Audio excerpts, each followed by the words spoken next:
Hello everyone, you're listening to For Those We Lost. I'm your host Jennifer Sullivan. Thank you for being here. If you've lost a loved one to COVID and would like to share your story on the show, please send me an email.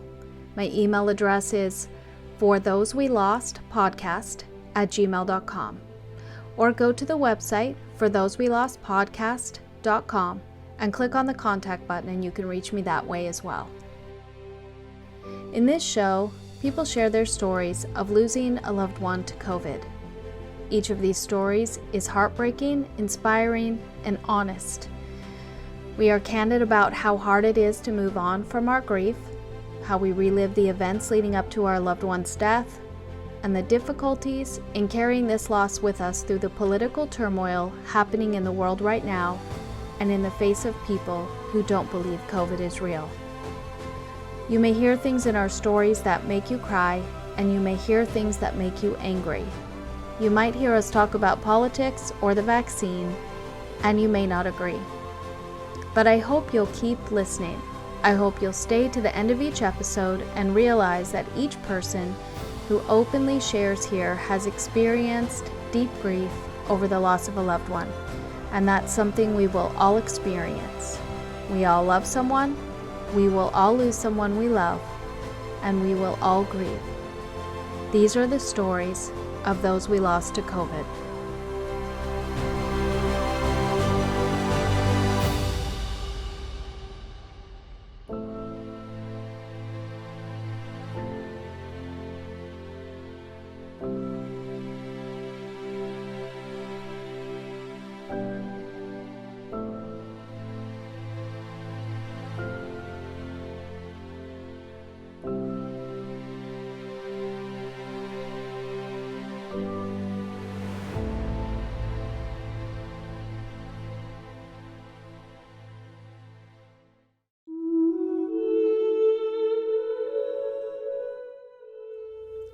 Thanks for being here with me. I've got a great show planned for you today. Today, I'll be talking to Lauren in New Jersey. Her mom was a CNA at a nursing home in Connecticut and was exposed to COVID during her work. What shines through in this episode is just how much Lauren loves her mom and how much they cared about keeping each other safe during the pandemic.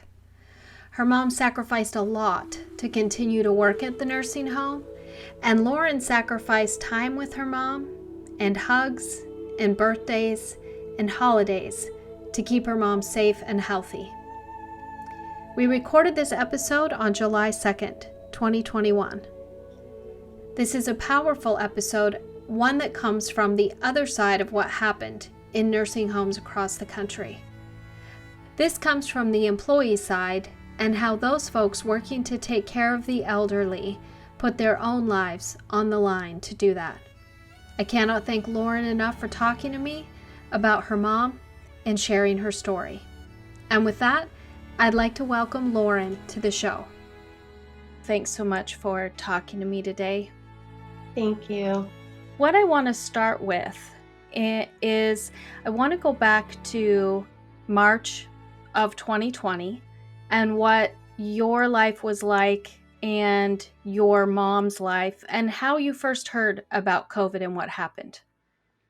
Well, so my life was, I was a community mental health social worker. So, it's just in the news, little by little, the concern for the people that I was seeing, and for staff, was increasing. I want to say by the end of March, we changed to doing part telehealth, which was a challenge. So we would do like half days. They would split the team to kind of reduce the amount of staff that would be coming into the office. Even though we typically went to people's homes, we'd have to go to the office for certain things. So little by little, things started to slowly shut down, even though I'm considered a essential worker. I have high blood pressure, and at the time, the CDC didn't really know like whether or not if controlled or uncontrolled. It was kind of recommended if you had certain conditions that you work from home. So while my coworkers were out in the field doing half days and then the other half from home, I was completely working from home. Whereas my mother, who was a CNA in an assisted living facility, nothing really changed. Not until probably like once we got into the summer months. Okay, and what changed? Well, in terms of like them providing PPE, that kind of took a while to get into to put into place. The appropriate PPE, I should say. That took a while. Testing, definitely, that didn't start until I would say somewhere around July of last year.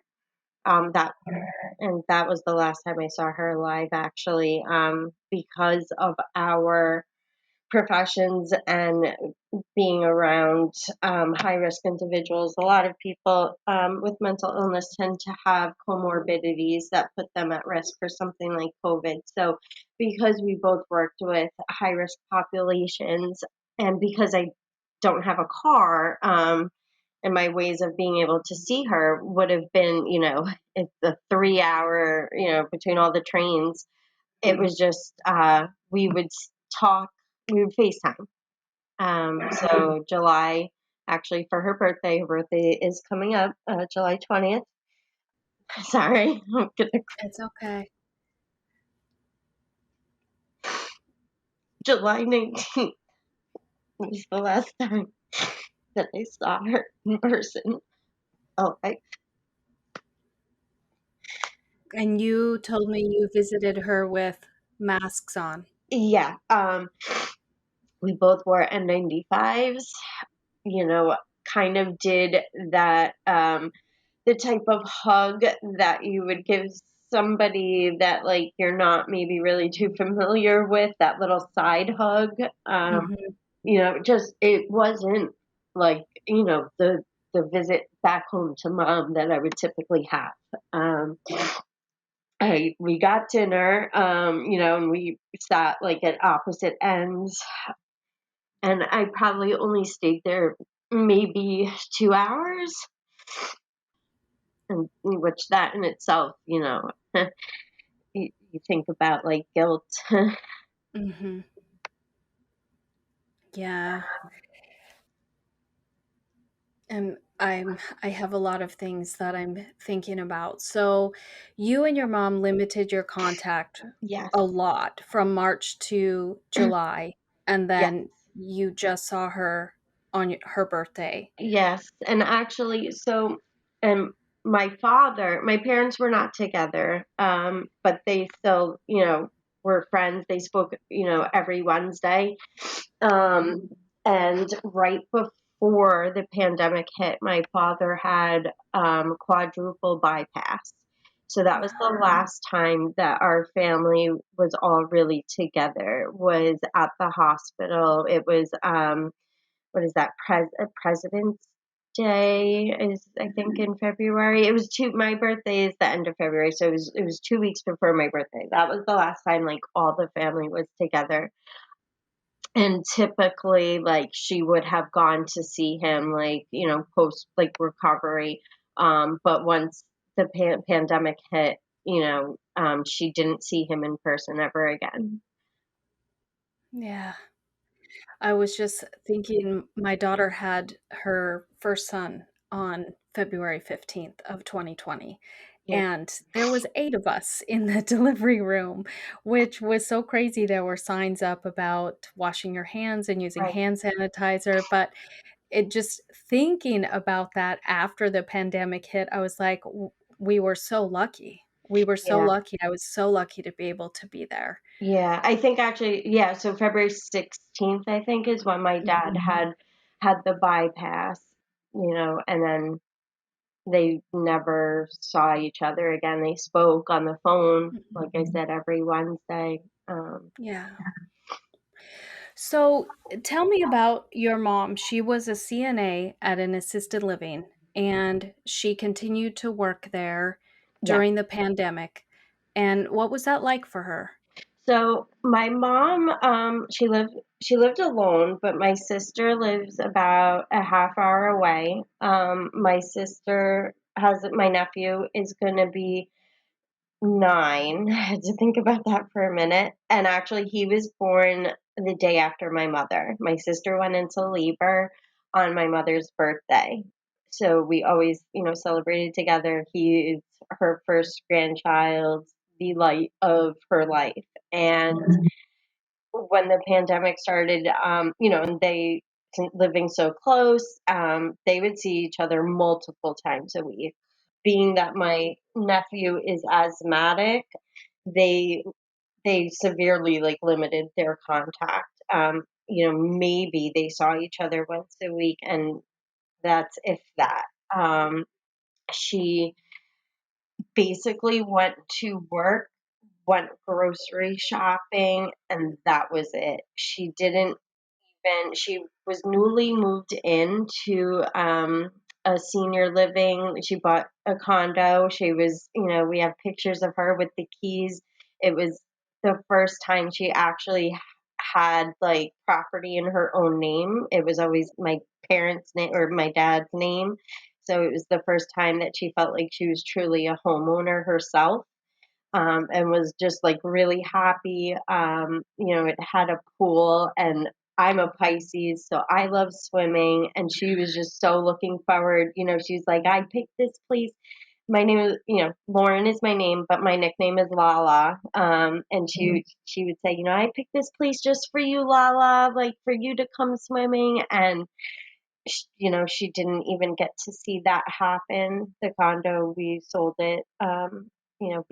It's it can't be like kept. It's senior. A senior has to live there, so we sold it. So she didn't get to see that happen. She didn't get to make any friends in the community.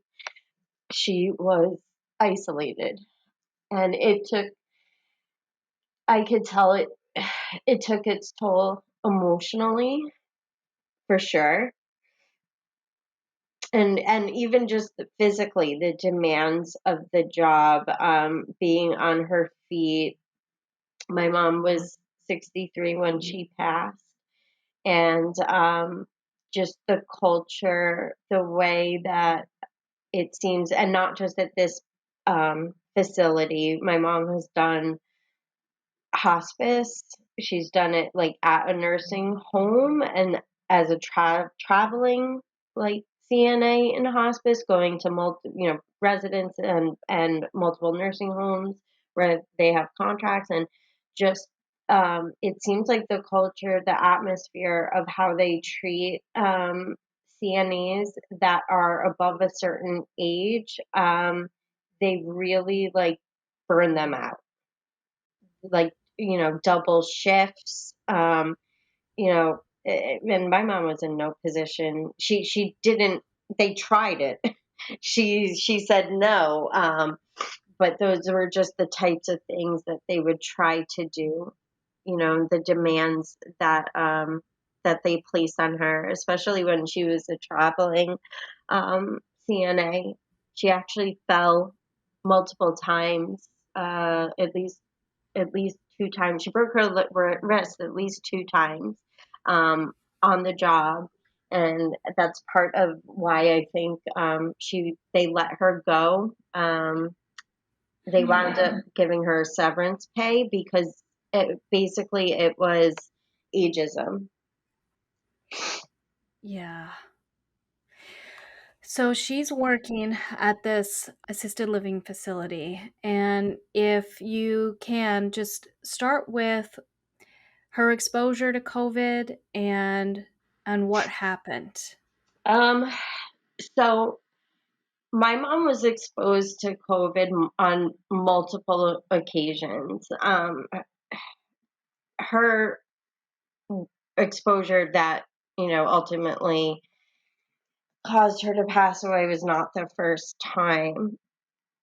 She had told me on a couple of occasions that she had been exposed, and I had asked her, okay, so are you going to like quarantine? Because that was it with my job. Um, we tracked everything, and if staff was exposed, they had to I know it's different, obviously, when you do hands-on direct care, but with my job, if you were exposed, you had to do work from home and do telehealth. And I get that that's not a possibility for a CNA to do telehealth, but still, in terms of following CDC precautions or the guidance that was given to us, there was no quarantine. An employee felt like wanted to quarantine. They told them that it had to come out of their PTO. They wouldn't. I know that like they had given like the 2 week like COVID sick time, the federal like mandate, and her job was telling her no, like you have to use PTO. So there was no quarantine. If you were told that you were exposed to somebody that tested positive, the expectation was that you would report to your shift. Wow. So, what happened? So she, they don't go into details. They don't let you know, was it a resident, was it a staff member, was it someone bringing in supply, FedEx, no, you don't know, other than, well, obviously it wouldn't have been FedEx because they're not testing FedEx drivers. So it was somebody that was tested, because they did start doing the weekly testing last summer. But so she was told that she had been exposed the weekend before Thanksgiving. I FaceTimed her. She told me she had a sore throat. And I didn't think anything of it because she had been exposed before. It was kind of just like, yeah, and I'm not feeling well either. And, okay, Thanksgiving's coming up. Like my siblings were coming up. I worked Thanksgiving, so I didn't go up. And then my brother came from New York to go up for Thanksgiving. And I remember my father actually telling me that my mom didn't sound right, like cognitively. 'Cause she was very like confused. They would try talking to her, and she would just stare back blankly, like nothing was there. My mother had primary biliary cirrhosis, which is a liver condition that was, when my sister was born, she got a contaminated blood transfusion. So it was something a condition she lived with all her life. Only recently started on medications, but 2 years ago, when she wasn't on the medications, it caused ammonia toxicity, which caused similar symptoms with the confusion and the almost uh, like she had a hard time processing what you were telling her. So we thought this was another episode of that. Even though she was exposed, we still didn't think COVID, because in populations in elderly populations, COVID presents a little bit differently. Now that I'm, realizing that, she didn't have like the cough that they talk about, or the shortness of breath. So each day, she was progressively getting worse. She was having to use adult diapers. She couldn't make it to the bathroom in time. And my brother was there the whole time. She wore an N95 mask. He had to take care of her. He had to help her to use the bathroom, to help her to get dressed. And we spoke with my cousin is a pediatric nurse, and so we ran by the symptoms, and she spoke to a doctor, and he said, you have to get her to the ER right away. So we were able to convince her to go. At first, she did not want to go. My brother got her ready, got her dressed, and then like she said, "Can I go back to bed now?" And we learned that this confusion, this was all from her low oxygen saturation level. That's what caused all of that. So she was admitted on Black Friday, the day after Thanksgiving. She was admitted. They did a rapid COVID test, which came back positive. I spoke to her. She called me for the last time that Saturday, and I could, the way that she was talking, it could, it sound, I could hear her kind of trying to catch her breath. I could tell she was struggling. Um, she she had, in on the one hand, it was like I feel like she knew that she wasn't coming home. So she wanted me to know that she bought a poppy field painting, and I'm staring at it right now. It reminded her of the scene from The Wizard of Oz, which that was like our movie together. I used to watch that as a kid. And after I'd watch it, I'd make her rewind it. And she wanted me to know that she bought it because it made her think of me. And she wanted me to know exactly where it was in the room. And I feel like that was her way of almost like, if I don't come home, Hmm. I want you to know where it is. And that it was for you. Yeah. But then I think she didn't want to leave me with that gut wrenching feeling. So she then quickly changed and said, I have to go, my battery's dying, but I'm going to talk to one of you each day so, so that you can each update the other because I have to save my battery. So she didn't have a charger. The nurses wouldn't, nobody would give her a charger.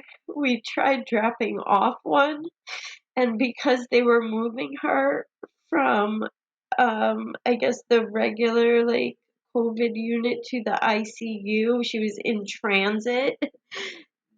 They wouldn't take any like of her possessions. And when she moved to the ICU, she was actually alert and was on the BiPAP. So she was breathing, on her own, with assistance.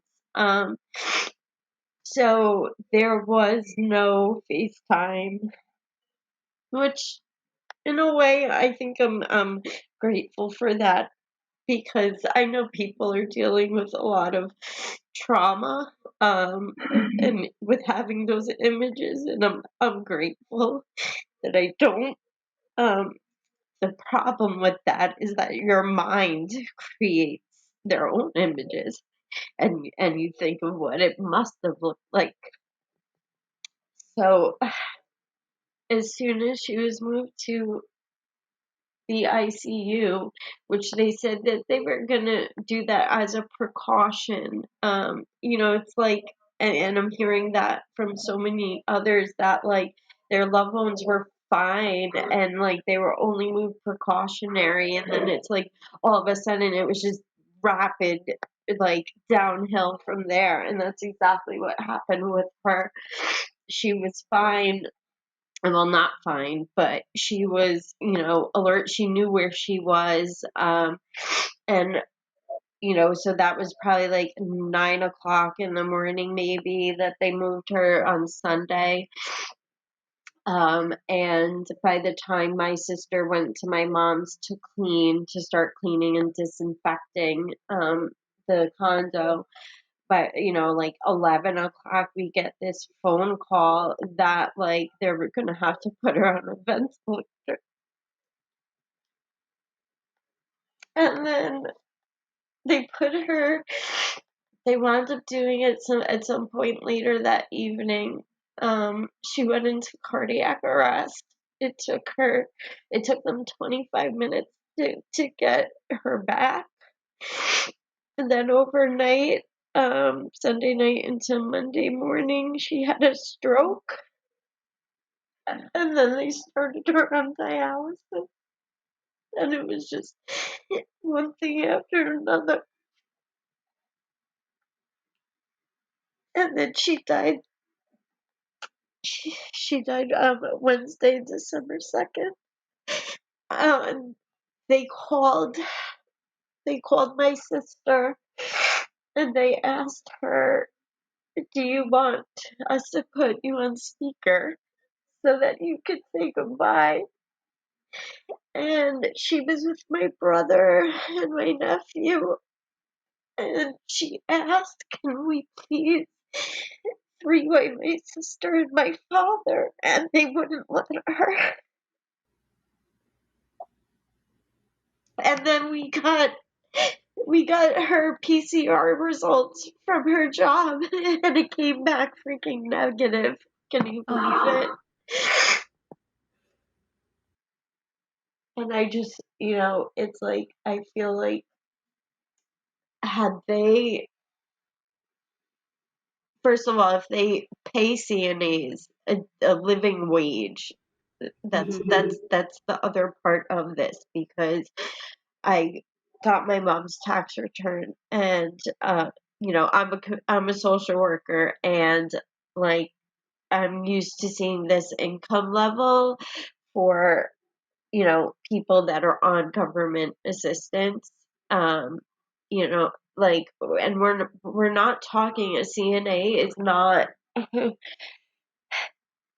It's a skilled job. You don't do like just one 8-hour course and like they send you on your way. My mom studied, my mom went, like, she worked so hard. She was the type of, she used to get so many cards, especially when she did hospice, from family members, thanking her because she treated she treated her patients as if like that was her family. So she was there for people when family members couldn't be there. And so to do the job she did, especially hospice, and like the burnout and the vicarious trauma, watching people die day in and day out, and you're paying them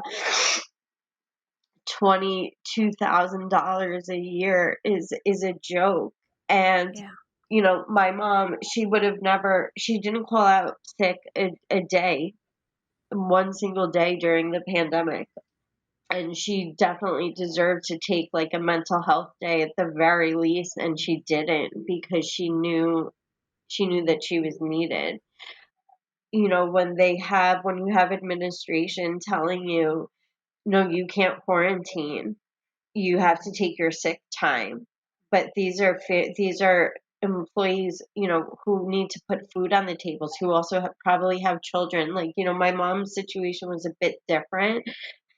She became a CNA to have something to do, like, for herself, her own identity after she separated from my father.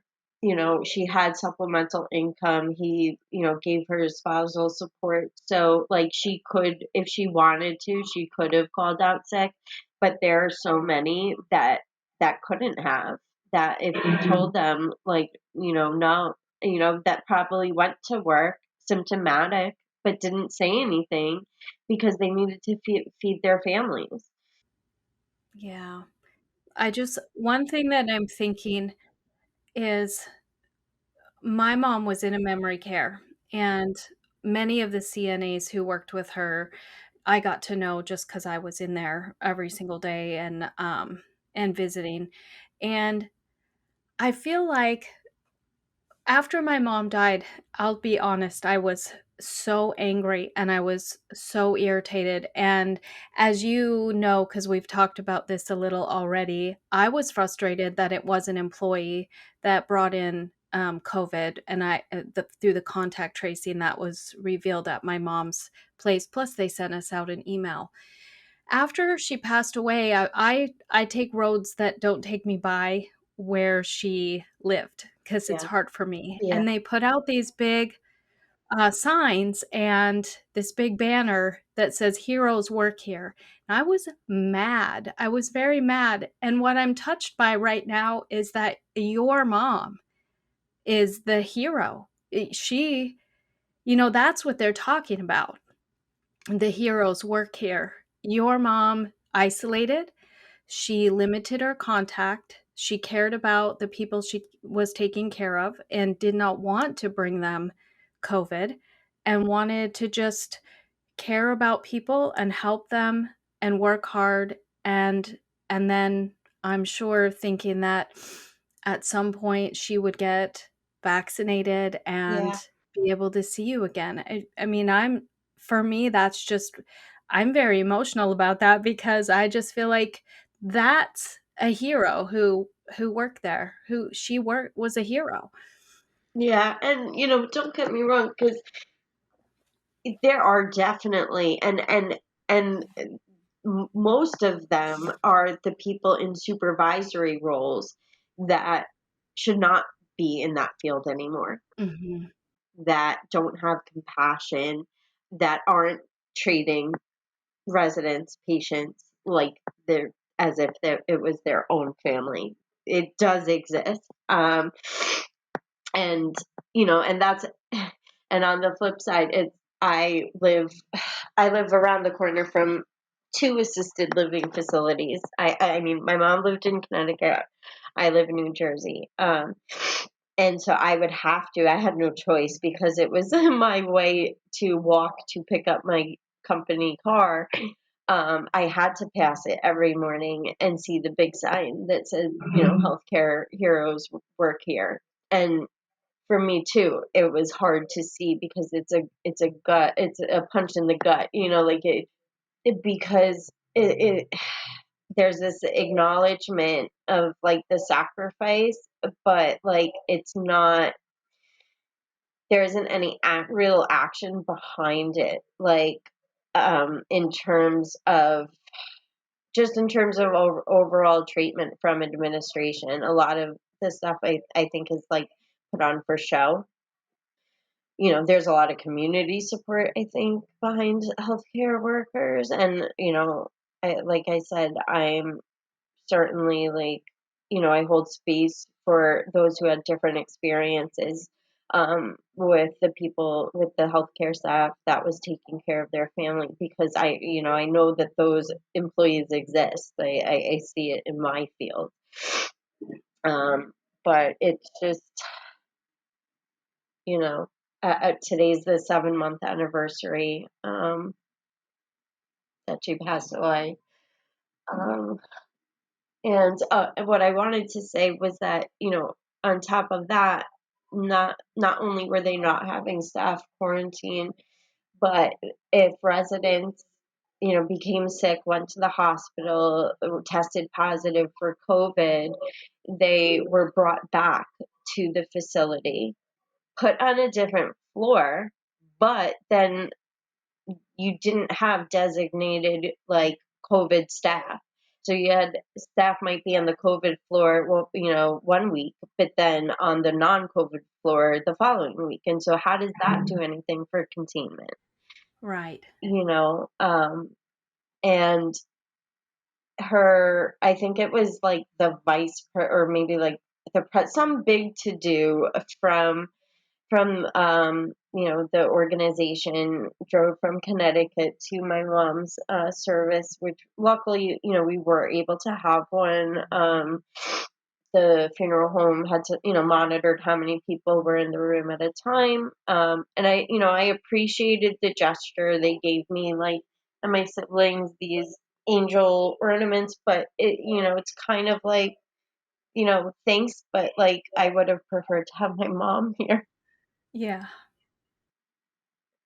And I don't know if it makes a difference. But it was a private facility. It wasn't a state run facility. I don't know if there was that much of a difference in operations. Because I know in New Jersey, they did the same thing. They sent all COVID patients back to assisted living. So I don't know that had my mom worked in a state run facility that the outcome might have been different, but it was private, and so I don't know, I feel like it was more bottom dollar. Like that's what they cared about. Yeah. One of my questions is about the funeral or memorial service. So your family was able to gather together. We were able to, we had to, we did testing. So we had to do, we got tested before like going to see my dad, just to have that peace of mind. I didn't see my mom. I wasn't up there, so I still just tested just to test. But my siblings did, and so we went to New York. She was buried in Queens, and I just remembered. The funeral director like calling the cemetery and talking about like, or the cemetery said she needs to be double bagged, and just like the way that they talk, and it's like right in front of grieving families, like as if she's this object, like Mhm. because of COVID. They had signs in the funeral home that said please no hugging, and it was just the most bizarre, surreal experience, I think that I've ever had. Yeah. Do you think you'll gather together another time later when you can all hug and be together? I would I would like to do some type of like celebration of life or something like, Mhm. you know um I think my mom would like that because we had, family from out of state, that, didn't couldn't come. There's also this a stigma too of like going to a COVID funeral. Mhm. So so yeah, while we had services, it was definitely not something like it would have, had it happened in any other time, Yeah. not during a pandemic. You've mentioned that today is 7 months since she passed, and also her birthday's coming up. You are on, it hasn't been a year yet, Well, and I'm in the same boat. It hasn't been a year yet since my mom passed away, and this time last year, things seemed as normal as they could be for me. I was going to the window and I was on the video calls with her. So, are you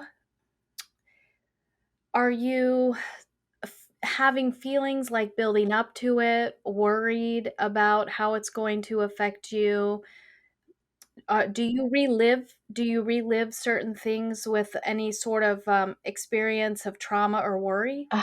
I do. And actually, I was really lucky.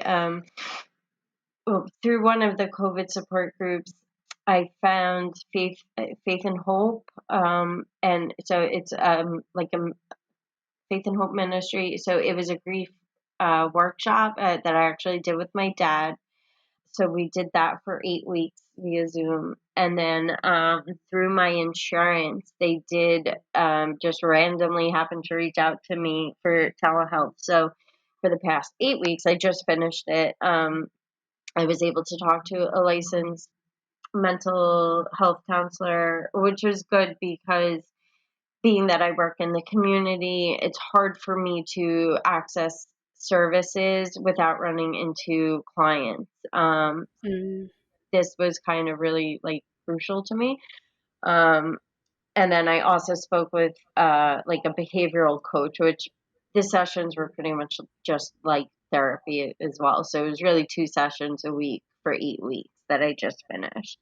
And Wow. that did help because I was struggling. Things were definitely being on loop. I was staring at, like, the call log. And then the last time that we spoke, it was on my work cell phone, and I just started a new job last week. So that phone had to be turned in. And so I kind of had to radically accept the fact that I'm not going to see the last phone call with my mother on my phone. But even doing some of those things, I realize it's not helpful. And I'm not saying that in a judgmental way towards anybody who might, look at missed phone calls or listen to voicemails on repeat, because I definitely searched my phone to see if I could find any voicemails, and I didn't even have any. So, I'm a little envious of those who do get to do that, because I definitely struggled, with replaying the phone call over and over, like the last conversation in my mind. I would replay the timeline of, okay, she was admitted Friday and then Saturday and then, vent and then cardiac arrest. It would go over and over in my head. But the therapy, I think it helped. And, I'm starting to do things. Definitely is like self-care. Part of it, I think, was my work, and just having that work and personal life balance that helped. But I'm starting to do things like she liked puzzles, and I have one of her puzzles. So I'm like working on that, doing things that like I feel connected to her. Like she liked coloring, so I got one of those adult coloring books. And then just like she was strong in her faith. That's how my parents, they met at Bible study, and so that's why I did the faith-based, the grief group. So just like doing things, like finding ways in each day that make me feel connected to her. um, Yeah. Nighttime is harder. During, it's like you wake up in the morning, like, you may have work or, kids or whatever. But it's at the end of the day when you're alone with your thoughts, that can be probably the most challenging time for me, at least. Hmm. And so, and just reaching out, like speaking to my siblings, we definitely talk more than we ever have. That's good. Yeah. Yeah, it affects different families differently. My sister, I feel like I don't know, I feel like she's moved on in a different way than I have. I still feel a lot of anger. Do you it sounds like you've worked through a lot of that, but do you still have anger at the Yeah. situation Oh, and yeah. And so my sister, same thing. My sister, she has moved on in many ways, and I think it's because my sister is actually like much stronger in her faith, and so she's able to come to. And who knows? Maybe she's stuffing some things down. I don't know. But for me, yes, I'm still very angry. I'm still very angry at just the way that like the country handled the pandemic. That in terms of shutdowns, things weren't shut down. The fact that it was a failure at containment. Yeah, I'm still angry. Hearing people still to this day like refer to it as the flu. Like I just, yeah, those are things that I don't think I'll ever let go of. Or it will take me a long time to get, because I feel robbed, I feel gypped. What gets me the most is the whole conversation surrounding underlying conditions, and that's why I make a point to say, yes, she had this, but she was able to, my sister, I'm 38, so my sister is going to be 34, We're 3.5 years apart. So when my sister was born, she developed this condition shortly after, and so over 30 years where she didn't even need liver medication. She only started to need that 2 years ago. So it was controlled. And then when she needed the meds, the medication, it was only one liver medication. It was controlled. So like to say, she would not I firmly believe she would not have died had she gotten the flu or pneumonia, or like COVID ravaged her body, and it's just to say that it's because she had an underlying condition. Um, well, that's nowhere on her death certificate. Yeah, does it say COVID on her Yes, we did luck out in that it says there's three. It says cardiac arrest, like multi-system failure, and COVID. Yeah. So COVID just cascadingly, it sounds like everything just went wrong all at the same Yeah. time. Everything just gave up in her body. Yep. Yeah. Yeah, I my mom was a stubborn, independent, fierce, wonderful woman, and she had Alzheimer's. And I struggle with that underlying condition too because she was put on medicine for her anger outbursts, and it caused her to gain some water weight, quite a bit of it. My mom was a tiny little woman, and she probably put on about 20 pounds, and it stressed her heart and it stressed her lungs and her body. And I don't know, I don't know what would have happened without COVID. I feel like my mom could have stubbornly lived Yeah. for another 10 years. Yeah. um, but her death certificate only says COVID-19. Oh It wow. doesn't say anything else at all, and she went really quickly. And so what do you say to people? Has anybody said anything to you like COVID isn't real? Um. Have you what do you say to people Uh. who say COVID Well, I isn't mean, real? well, yeah. I mean, in the field that I work in, yes, like that was a big trigger for me because part of my job was, educating people on the symptoms of COVID, teaching them how to practice like, proper hand hygiene, about quarantining, making sure that they had what they needed if they needed to quarantine. And then there's the big push once the vaccines roll out was on vaccine education. Whether you are for vaccination or anti-vaccination, when you're in that field, that role, like your personal opinion goes out the window. You still have to provide education, and so I was hearing it a lot because I have had clients with severe mental illness that just was.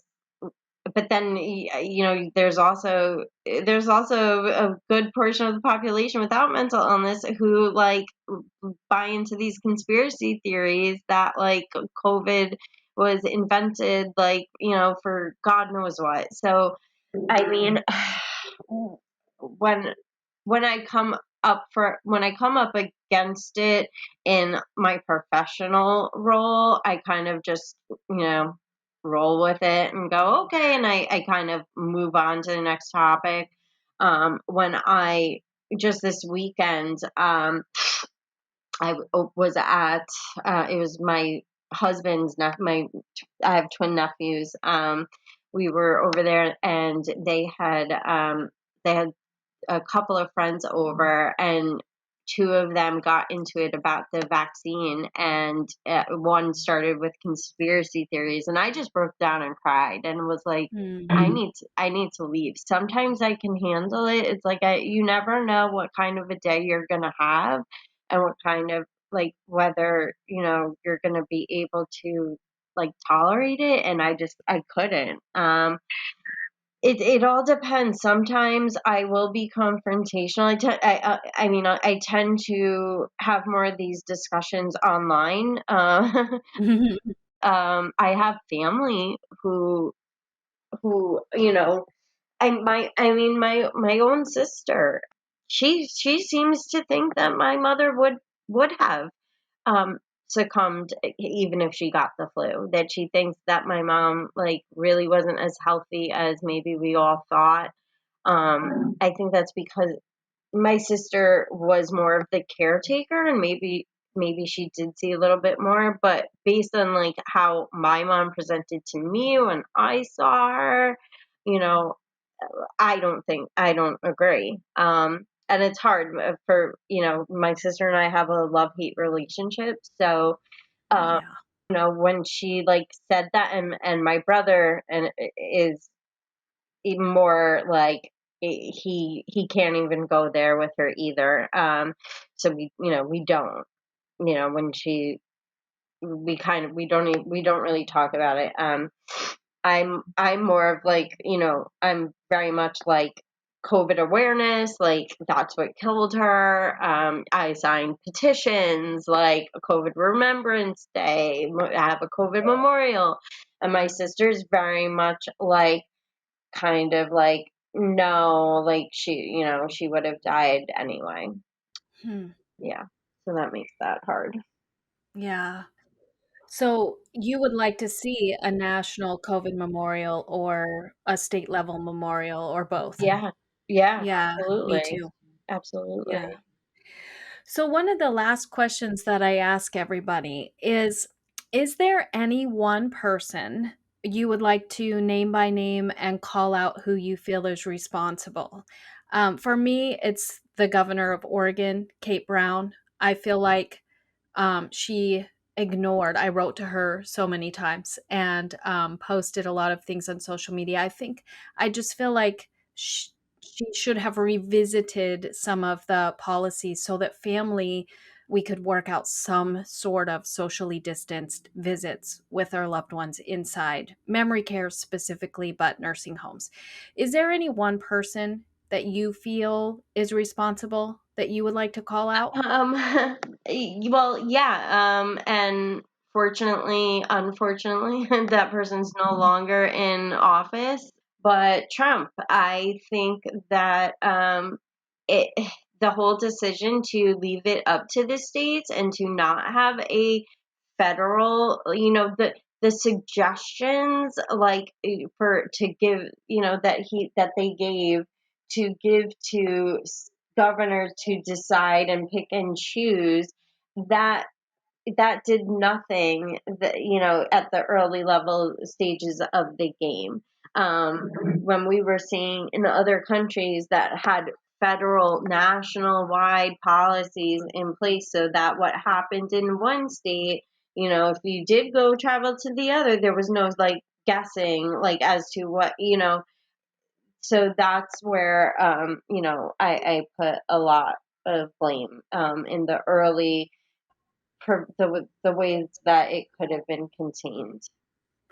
Yeah, I feel like early on it was just a mess. Everything was a mess. I feel like even into the summer, July and August,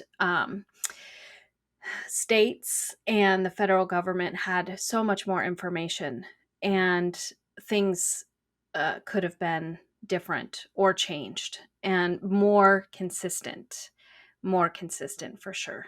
Yeah.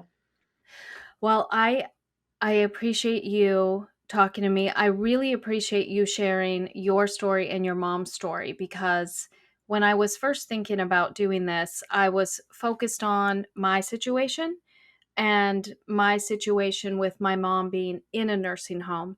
And you sharing your story with me and now with more people, it brings the focus wider in bringing in so many more people who ended up getting COVID and dealing with COVID and work practices about COVID and how yeah, wonderful your mom was to continue to do what she did. Thank you so much for having me. Yeah, I really appreciate it. So I know I say this, I will be thinking of you, and I really do. I talk to people on the phone, and then I do these interviews, but really, what happens is I end up just thinking about people. So moving into the fall, I know that you're going to cross my mind. I'll probably check in on you and see how you're doing around Oh, Thanksgiving. But thank you. I'd appreciate it, it. yeah, yeah. So you take care, Lauren. You Thank you. too. Thank you, Jennifer. And that's the show, everyone. If you've lost a loved one to COVID and would like to share your story on the show, please send me an email. My email address is forthosewelostpodcast@gmail.com. If you like this episode, please share the show. Share it with your friends, share it on your social media, and once you've done that, rate and review this podcast on your favorite listening platform. And then go rate it on Apple Podcast, because that's where most of our new listeners come from. Ratings and reviews are the main way this podcast finds new listeners. So please share the show. Until next time.